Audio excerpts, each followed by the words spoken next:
너희 몸을 하나님이 기뻐하시는 거룩한 산 제물로 드리라. 이는 너희가 드릴 영적 예배니라.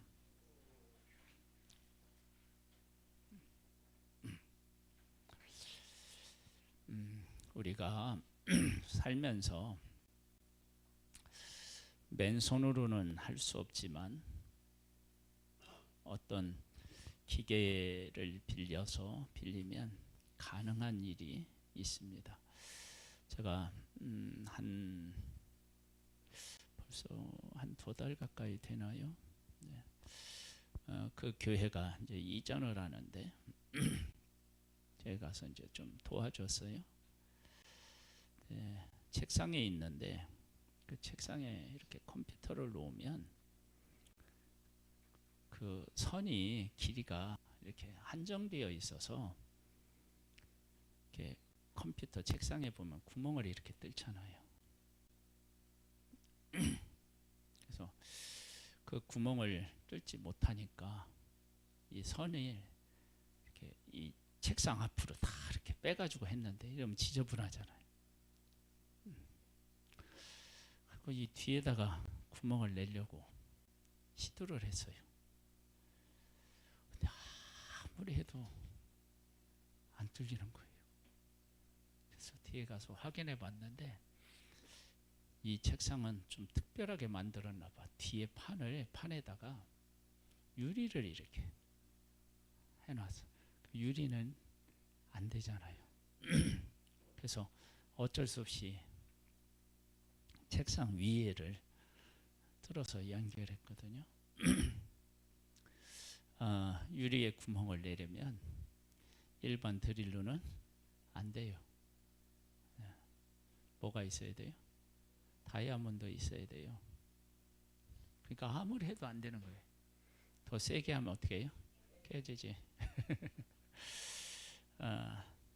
우리가 어떤 일을 할 때 무엇인가가 반드시 있어야 되는 게 있어요. 이렇게 영적 예배를 드린다라고 할 때 어떻게 해야 영적인 예배를 드릴 수 있어요?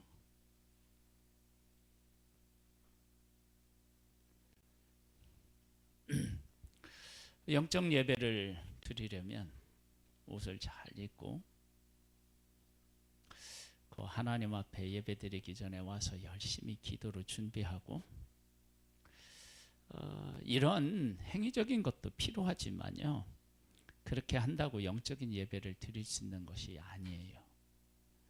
그럼 영적인 예배는 어떻게 드리냐? 그러면 영적인 예배라는 게 도대체 뭐냐? 영적 예배라는 것은 하나님은 영이시잖아요.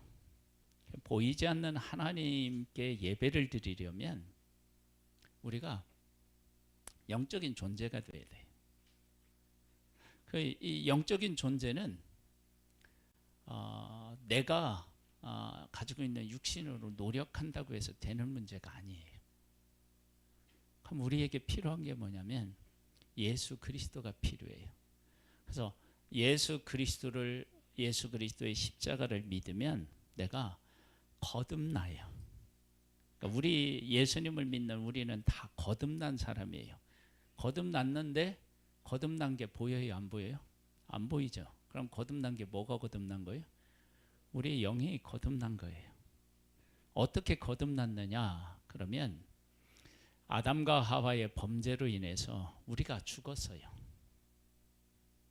하나님하고의 관계가 끊어진 상태라고요. 그러니까 거듭난 건 뭐냐면 하나님과의 관계가 회복된 거예요. 그래서 영접하는 자 곧 그 이름을 믿는 자들에게는 하나님의 자녀가 되는 권세를 주신다고 그랬는데 그 권세를 얻은 거예요. 그렇게 예수 그리스도로 말미암아 하나님의 자녀가 된 권세를 얻은 내가 하나님 앞에 드리는 것을 영적 예배라고 얘기해요. 영적 예배. 그러니까 내가 예배를 열심히 준비하고 이렇게 겉은 옷을 잘 입고 이렇게 해서 하나님 앞에 드리는 그런 예배가 뭐 영적 예배가 아니라 내가 예수 그리스도로 말미암아 거듭나서 하나님 앞에 당당하게 담대하게 나아갈 수 있는 것, 이것이 예배예요. 구약에 하나님의 백성이 하나님 앞에 나아갈 때는 제사를 드렸어요. 제사를 하나님 앞에 나아갈 때 내가 의로울 수 없기 때문에, 죄인이기 때문에 짐승을 끌고 가서 그 머리에 안수하고, 그리고 어떻게 해요? 잡고 그 피를 뿌려서 거룩하게 되어서 하나님 앞에 나아가요. 그게 이제 구약의 제사라면, 신약에는 우리가 그렇게 하지 않아요. 왜 하느냐? 예수님이 십자가에서 우리의 죄를 위해서 죽으시고 부활하심으로 죄와 사망의 권세를 이기셨어요. 그래서 예수 그리스도를 믿으면 우리가 하나님 앞에 어떻게 해요? 언제든지 나아갈 수 있게 되었어요. 이 하나님 앞에 언제든지 나아갈 수 있는 것, 이것을 뭐라고 얘기한다고요? 영적 예배인 거예요. 그러니까 예배는 하나님 앞에 나아가서 하나님을 만나고 하나님하고 교제하는 것이 예배란 말이에요. 근데 그 일이 예수 그리스도로 말미암아 가능한 거예요. 내가 얼마나 깨끗하게 살았느냐, 그런 문제가 아니고요. 그래서 구약에 보면 하나님의 백성들이 하나님 앞에 나아갈 때 그냥 못 나가요. 하나님의 백성들이 하나님의 주신 율법대로 열심히 산다고 살거든요. 그런데 그렇게 열심히 하나님 뜻대로 사는데 하나님 앞에 못 나가요. 왜냐하면 내가 거룩한 삶을 살아서 하나님 앞에 나아갈 수가 없어요. 그게 안 되는 거예요. 그래서 짐승, 흠이 없는 짐승을 잡아서 그 피를 뿌리고 거룩하게 되어서 하나님 앞에 나아가는 거예요. 그게 예배거든요. 근데 그 예배의 원리가 지금 우리에게도 동일해요. 우리가 하나님 앞에 나아갈 때 우리의 의로운 힘으로는 못 나가요. 예수 그리스도로 말미암아 나아가는 거예요. 왜? 예수님이 나를 그 보혈로 깨끗하게 씻었으니까. 그래서 예수님을 믿으면 죄 없으신 예수님이 십자가에서 죽으시고 그 피를 우리에게 뿌려서 우리에게 새 생명을 허락하셔서 하나님 앞에 나아갈 수 있게 되었어요. 그렇게 나아가는 걸 뭐라고 한다고요? 영적 예배라고 하는 거예요. 여러분, 다른 것으로는 이게 불가능해요. 그래서 우리가 예수 그리스도를 믿지 않고는 어떻게 돼요? 하나님 앞에 나아갈 수가 없어요. 내 의로움으로 절대로 못 나가요. 그러니까 내가 하나님 앞에 예배를 드리는데 예수 그리스도의 십자가를 이해하지 못하면 예배다운 예배를 드리기가 어려운 거예요. 그러니까 우리가 왜 복음을 깨달아 알아야 되고 복음 안에 살아야 되느냐, 그러면 하나님께서 정말로 우리에게 주는 복이 무엇인지를 알기 위해서 그것을 알아야 되고, 그것을 알면 어떻게 되느냐, 하나님께서 우리에게 주시고자 하는 것들의 그 가치와 의미들이 그 복음 안에 다 들어있어요. 그러니까 복음을 알지 못하고 신앙생활하는 것은요, 정말 안타까운 일이에요. 그러니까 예배에 이렇게 우리가 나와서 같이 이렇게 한 공간에서 하나님 앞에 예배 드리는데 복음을 알고 드리는 것과 모르고 드리는 것은 진짜 하늘과 땅의 차이예요. 그래서 복음을 알아야 돼요. 복음이 뭐예요? 아하가 선악을 알게 한 나무 열매를 따먹고 죄를 지어서 하나님에게 속해 듣고 사탄 마귀에게 속한 자가 되었어요. 즉 하나님하고 사랑하고 교제하는 존재로 만드셨는데 그걸 잃은 거예요. 근데 예수 그리스도께서 사탄의 권세를 물리치시고 우리로 하여금 다시 하나님을 아버지라 부를 수 있도록 우리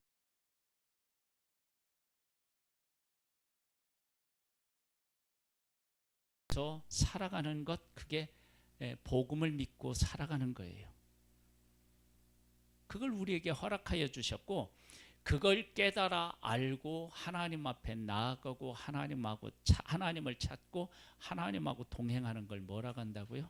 예배라고 하는 거예요. 영적 예배. 그러니까 영적 예배는 예수 그리스도의 십자가를 모르면 드릴 수가 없어요. 그러니까 예수 그리스도를 정말로 바르게 깨달아 알고 그분을 고백하고 드려야 돼요. 그러면 그분을 깨달아 알고 드리면 어떻게 되느냐? 내가 얼마나 바르게 살았느냐, 이거하고는 이거하고는 다른 거예요. 그러니까 내가 아무리 열심히 주님을 위해서 깨끗하게 주님과 함께 동행하며 산다 하더라도 온전히 그렇게 될 수는 없어요. 안 돼요. 구약의 이스라엘 백성을 봐도 알아요. 안 돼요. 그럼 뭐냐? 예수 그리스도를 의지하는 거예요. 여러분, 제가 그래 우리 성찬 예식을 할 때 늘 우리 성도님들에게 말씀드리는 거 있죠. 성찬 예식에 참여해야 되는데 내가 전날 누구하고 관계가 틀어졌어. 마음이 영 불편해. 싸웠어. 죄를 지었어. 그래서 성찬 예식에 참여하는 것이 마음에 부담이 돼요. 그런데 그럴 때일수록 더욱 성찬 예식에 참여해야 돼요. 왜? 우리가 거룩하게 되는 일이 의로운 행위로 되는 게 아니라 예수 그리스도를 의지해야만 되기 때문에 그래요. 지금 이런 이야기를 제가 드릴 때 이 얘기가 무슨 얘기인지를 잘 모르는 분들은 정말로 열심히 예배에 참석하시고 말씀을 읽으셔서 이 말의 의미를 깨달아 알으셔야 돼요. 왜냐하면 이 복음을 모르는 상태에서 예수를 믿으면 예수 믿는 의미의 가치를 몰라요. 마치 과일을 놓고 먹어보지 않은 것과 똑같은 거예요. 여러분, 과일은 눈으로 보려고 과일이 있는 게 아니에요. 먹기 위해서 있다고요. 그러니까 복음을 모르고 신앙생활을 하면 꼭 그와 같은 신앙생활을 하는 거예요. 그래서 우리가 복음이 어떤 것인지에 대한 가치를 잘 깨달아 알아야 돼요. 이게 정말로 중요합니다. 복음은 지금까지 제가 다 말씀을 드렸어요. 이 사실을 잘 깨달아 아셔야 돼요. 그 다음에 2절에는 이렇게 나와요. 너희는 이 세대를 본받지 말고 오직 마음을 새롭게 함으로 변화를 받아 하나님의 선하시고 기뻐하시고 온전하신 뜻이 무엇인지 분별하도록 하라. 이 세대를 본받지 말라. 이 세대를 본받지 말라. 그러면은 세상을 본받지 말아야 되느냐? 그런 의미보다는요. 우리는 자유롭게 살아가는 것 같지만요. 사실은 하나님에게 속하여 살든지 아니면 어디에 속하여 살든지요. 사탄 마귀에 속해 살든지 둘 중에 하나예요. 네? 우리의 삶을 한번 잘 돌아보세요. 우리가 어느 곳에서 태어났다 그러면 우리는 이제 여기 대한민국에서 태어났으니까 대한민국 국민이 되잖아요. 그렇죠? 이건 뭐 내가 선택하고 말고 할 게 없어요. 그냥 태어나면 그렇게 되는 거예요. 근데 내가 이 땅에 딱 태어났다. 그러면 나는 죄인에게서 태어난 죄인으로 태어나는 거예요. 죄인으로. 그러니까 우리 부모님이 죄인이고요. 우리 부모님의 부모님도 죄인이고요. 그래서 우리가 죄인으로 태어나요. 다른 방법이 없어요. 그냥 태어나면 대한민국 사람, 태어나 보니까 남자, 태어나 보니까 여자, 뭐 이렇게 되고 내가 태어나 봤더니 내 부모님은 누구, 뭐 이렇게 그냥 결정되듯이 우리가 그냥 태어나면요 죄인으로 태어나요. 왜? 죄인에게서 태어났으니까. 그렇게 태어난 우리들이 새로워질 수 있는 길이 있어요. 어떻게 새로워지느냐? 첫 번째는 하나님이 우리를 만드실 때 하나님을 닮은 존재로 만드셨어요. 근데 그 형상을 잃어버렸어요. 누구 때문에요? 아담과 하와가 선악을 알게 한 나무 열매를 잃어버렸어요. 따먹어서 잃어버렸어요.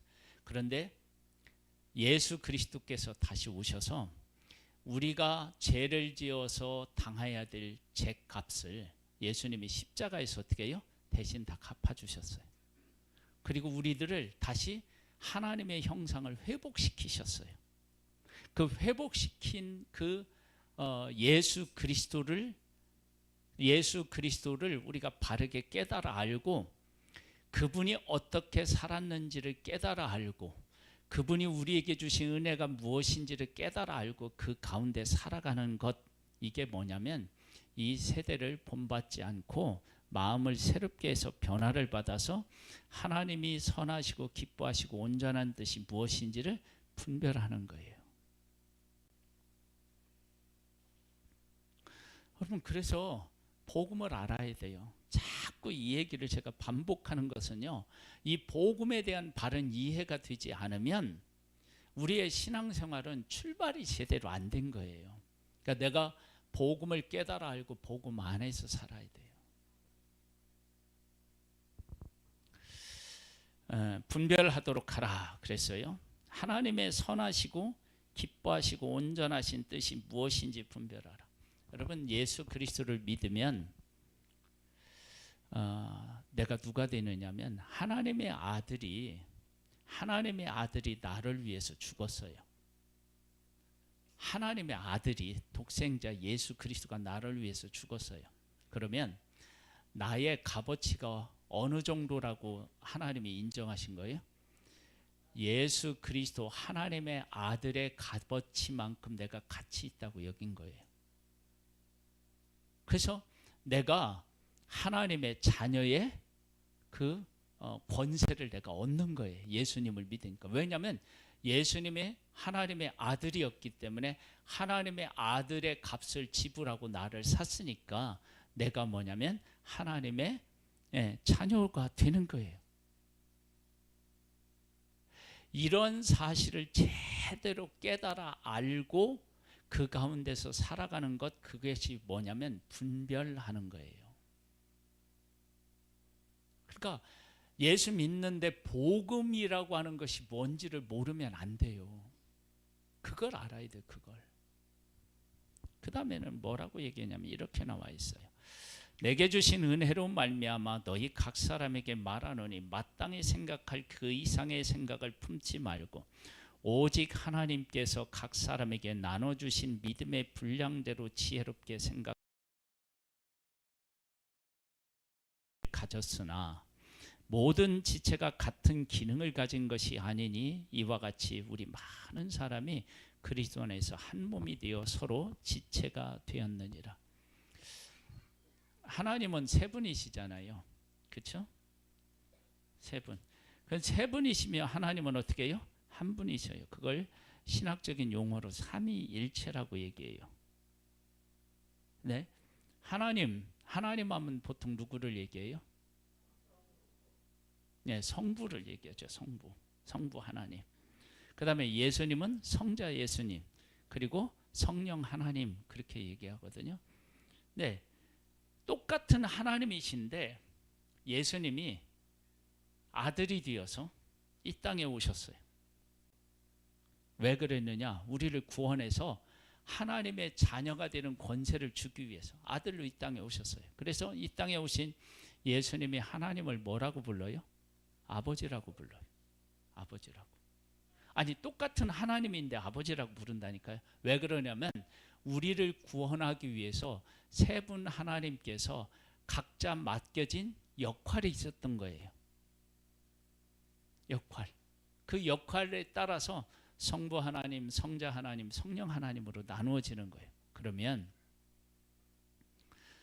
우리 성도님들 같은 경우는 구원을 계획하시고 실행하시는 성부 하나님 역할을 하고 싶으셔요? 아니면 십자가를 지고 고난을 당하고 죽었다가 다시 살아난 예수 그리스도의 역할을 하고 싶으세요? 그리고 마지막으로 성령은 예수 그리스도를 알게 하시는 분이에요. 예수 그리스도를 우리에게 깨닫게 하시는 분, 그분이 성령님이신데 어떤 역할이 제일 좋은 것 같아요?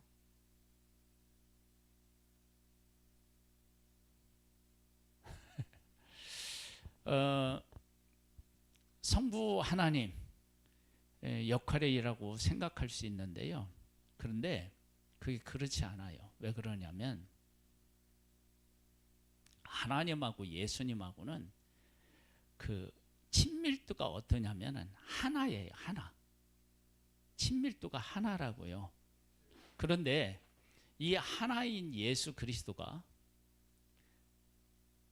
십자가에서 고통을 당하는 모습을 아버지 하나님이 어떻게 해요? 보셔야 돼.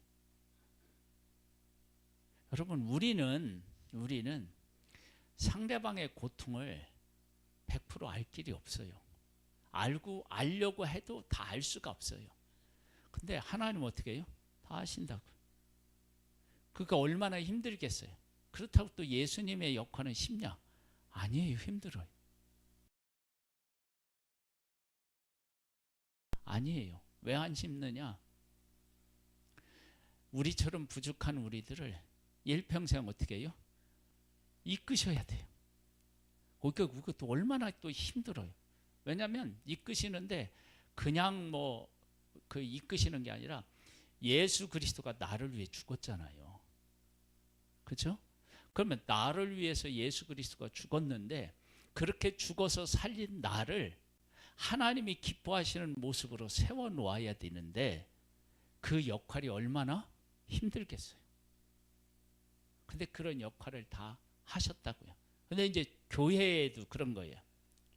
여러분, 이스라엘 백성을 애굽에서 이끌어낼 때 하나님께서 제일 위에 누구를요? 모세. 그리고 모세를 돕는 누구요? 아론. 근데 아론이 형이에요.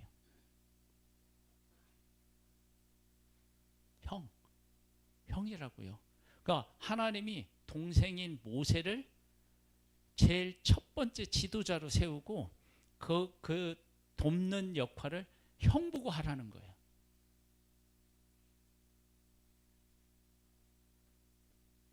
여러분 같으면 어떡할 거예요?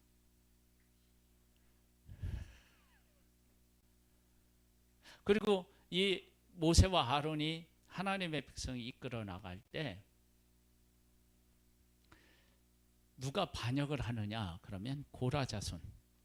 그렇죠? 반역을 일으켜. 네? 왜냐하면 야, 하나님이 니들하고만 얘기하시냐? 우리하고도 얘기하셨다. 네 팔뚝이 굵냐? 내 팔뚝도 굵다. 이러면서 그 권위에 도전을 했어요. 그때 모세가 한 말이 뭐예요? 야, 너희들을 이끌어서 하나님의 앞에 예배드리는 일에 돕는 역할을 하도록 한 이 일이 얼마나 귀한 일인데 니들이 교만해져서 이럴 수 있느냐? 그래요. 여러분, 모세가 있고 아론이 있고 또 아론의 자손들이 있고 그렇잖아요? 그렇게 속한 사람들이 있어요. 그런데 그 역할을 잘 감당하면 어떤 일이 생기느냐면 복이 임해요. 근데 교회적으로도 하나님, 성부 하나님, 성자 하나님, 성령 하나님, 삼위 하나님께서 맡겨진 일들을 잘 감당했어요. 그러면 내가 예수님을 안다는 얘기는 뭐냐면 이 삼위 하나님이 각자의 역할을 잘 감당하셔서 나를 구원하셨다라고 하는 것을 아는 거예요. 그러면 내가 교회적으로나 하나님의 일에 부름을 받아서 내게 맡겨주신 사명이 있을 거 아니에요. 그것을 다른 사람하고 비교할 필요가 없는데 교회는 그렇지 않은 거예요.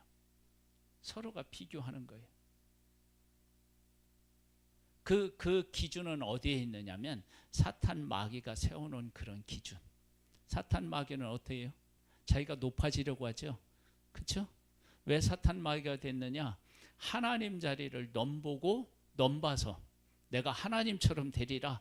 그렇게 해서 천사가 그렇게 하나님 앞에 대항해서 쫓겨나서 하나님 앞에 패해서 사탄 마귀가 되었거든요. 그러한 것들이 원리가 세상에 지배하고 있는 지배하고 있는데, 이럴 때 이 세대를 본받지 말고 하나님께서 각자의 역할을 따라서 우리 가운데서 일하셔서 우리를 하나님의 자녀로 회복시킨 것처럼, 교회 내에서 하나님이 각자를 부르셔서 맡기신 임무가 있는데, 그것을 깨닫고 그 일을 하면 어떻게 돼요? 하나님이 다 복되게 하시는 거예요. 이게 누가 그 높고 낮음의 문제가 아니에요. 그래서 성경은 우리를 뭐라고 얘기하냐면, 여기에도 이제 나오는데요, 4절에 보면 이렇게 나와요. 우리가 한 몸에 많은 지체를 가졌으나 모든 지체가 같은 기능을 가진 것이 아니다. 눈은 보고요, 코는 어떻게 해요? 숨을 쉬고 냄새를 맡아요. 혀로는 말을 하고 먹기도 하고 맛을 구분하기도 하고, 그렇잖아요. 그런 역할이 있는데, 귀는 듣잖아요. 그런 역할이 있는 것처럼 우리 각자를 하나님이 합당한 자로 이 땅에 보내셨고, 그가 가지고 있는 재능, 그가 가지고 있는 여러 가지 배운 것들을 가지고, 환경적인 것 가지고 그 사람에게 맞는 것을 하나님이 요구하실 때, 아니 나는 저거 하고 싶은데, 아니 그런 생각 갖지 말라는 얘기는 아니지만, 하나님께서 맡겨주신 일이 있을 때 그거에 대해서 감사하는 마음을 가지고 하는 거예요. 제가 어제 금요일 날 늦게 친구로부터 연락이 왔어요. 우리 이제 그 초등학교 친구들이요, 이 지역에 많이 살아요. 이게 서울, 경기도 이 지역. 그래서 뭐 어디에서도 모이고 어디에서도 모이고 그러는데, 이번에는 바로 요 옆에 대우, 아니 저기 뭐야, 지햄 그 후문 정문인가요? 정문이 있는데 거기에서 모이더라고요. 그래 연락이 왔어요. 그래서 어제 가봤거든요. 초등학교 졸업하고 처음 보는 친구도 있어요. 그 친구 이름이 재산이에요. 이름이 재산이에요. 성은 조씨예요. 재산이 많죠? 거기 갔는데 식당을 했던 친구가 있어요. 식당. 지금은 잠시 쉬어서 이제 어디다 할까 이렇게 지금 알아보고 있나 봐요. 마음은 이제 고향에 내려가서 식당을 하면서 부모님을 모시고 싶고 그런 것 같아요. 그런데 이 친구가 요즘 뭐 하냐 그랬더니 집에서 살림만 돼요. 살림하는 게 얼마나 재밌는지 모르겠네.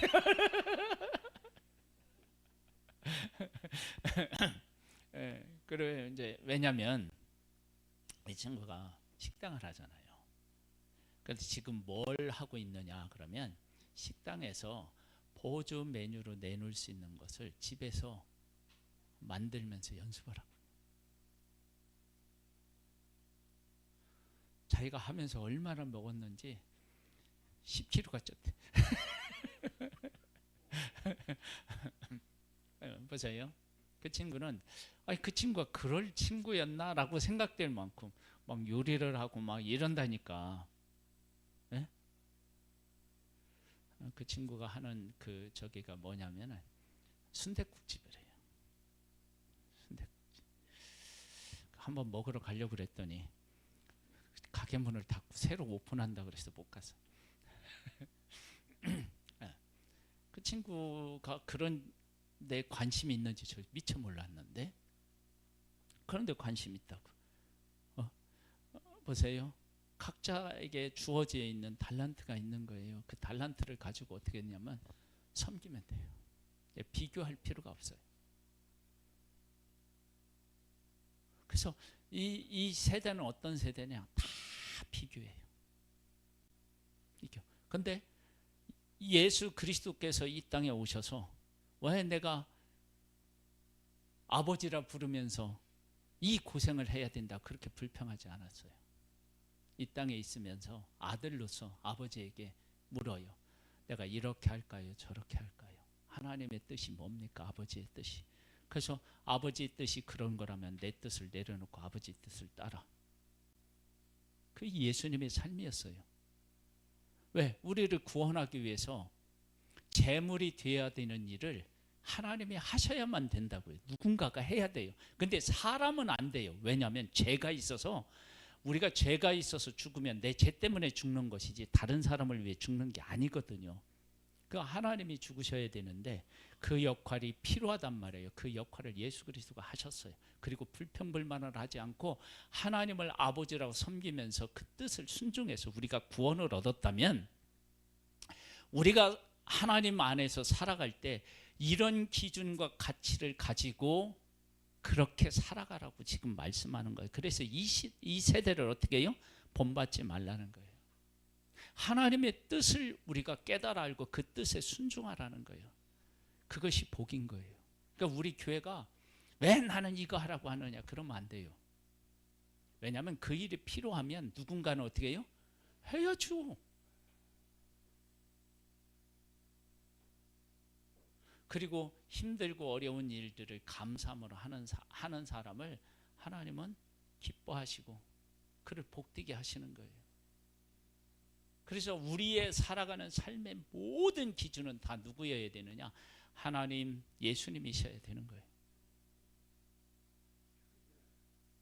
그리고 우리가 예수 그리스도 안에 있으면 영적 예배를 드릴 수 있고, 우리가 살아가는 삶에 있어서 모든 기준이 다 이 하나님 안에서, 예수 그리스도 안에서 하는 거예요. 그러면 문제될 것이 없어요. 그런데 하나님 밖에 떠나잖아요. 그러면 누가 뭐를 맡았는지 뭐 어떠니 말이 많아.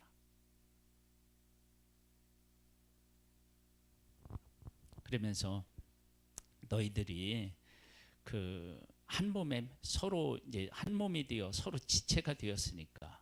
그래서 6절에 보면 우리에게 주신 은혜대로 받은 은사가 각각 다르니, 혹 예언이면 믿음의 분수대로, 혹 섬기는 일이면 섬기는 일, 혹 가르치는 자면 가르치는 일로, 혹 위로하는 자면 위로하는 일로, 구제하는 자는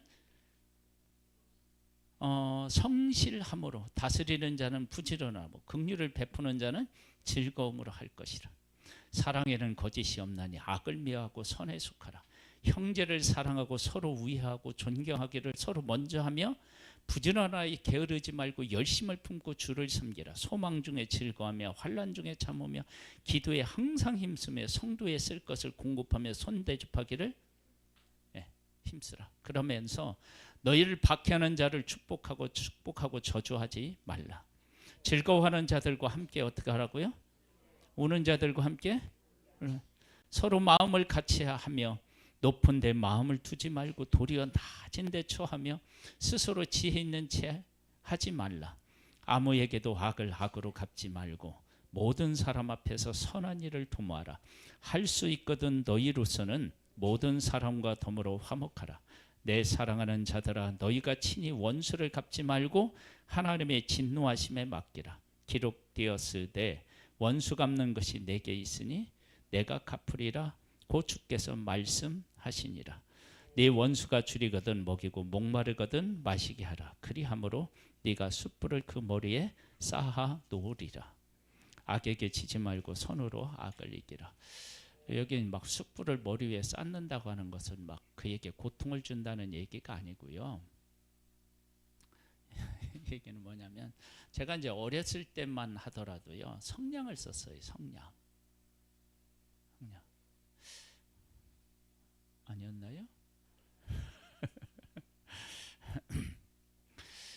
성냥을 썼는데 성냥이 떨어질 때가 있고요. 또 어떻게 하다가 이 성냥이 물에 젖어 가지고 안 되고 막 이럴 때가 있어요. 그러면 옆집에서 성냥을 빌려오기도 하고, 그나 아도 안 되면 어떻게 해요? 불을 빌려오기도 해요. 불이 없으면 안 되니까. 예전 같은 경우는 불이 얼마나 귀했겠어요.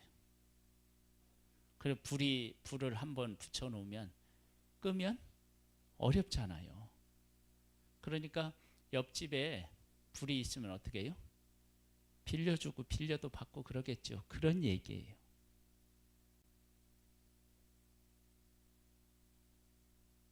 근데 옆집에 있는 사람이 어제 나의 마음을 아프게 만들어서 근데 불 꺼졌다고 왔어. 그럼 어떻게 해요? 빌려주라는 거예요. 그것이 하나님 안에서의 삶의 원리인 거예요. 그래서 어떻게 되냐? 악에게 지지 말고 선으로 어떻게 해요?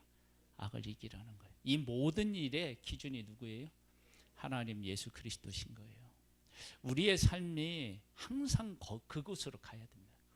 그러니까 내가 생각하는 어떤 것이 아니라 예수 그리스도가 어떻게 살았는지, 그리고 예수 그리스도가 우리에게 주시는 은혜를 통해서 일을 하고 그 가운데서 살아가는 일, 그게 우리가 지금 해야 될 일이에요. 그것이 바로 복음 안에서 사는 일이고, 그렇게 복음 안에 살 때 우리의 삶이 복되는 줄 믿습니다. 사랑하는 하나님, 예수 그리스도가 우리의 삶의 기준입니다. 예수 그리스도를 바르게 깨달아 알고 예수 그리스도 가운데 살아서 우리의 삶이 정말 보석처럼 빛나고 하늘의 별과 같이 빛나는 아름다운 삶이 되기를 소망합니다. 예수님의 이름으로 기도드립니다. 아멘.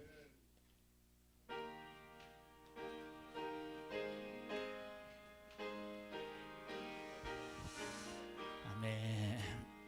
예수 사랑하심을 성경에서 배웠네.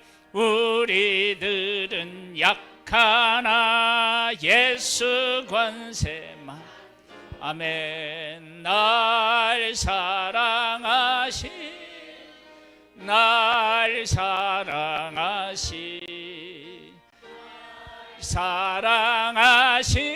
성경에 써 있네. 나를 사랑하시고 나의 죄를 다 씻어 하늘 문을 여시고 들어가게 하시네. 날 사랑하신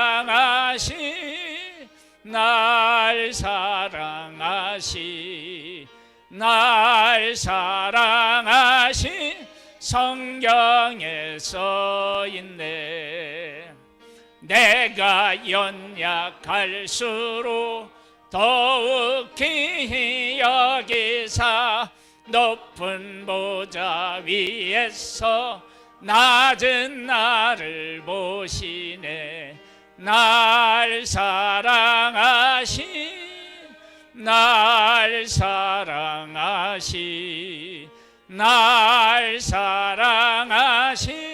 성경에 써 있네.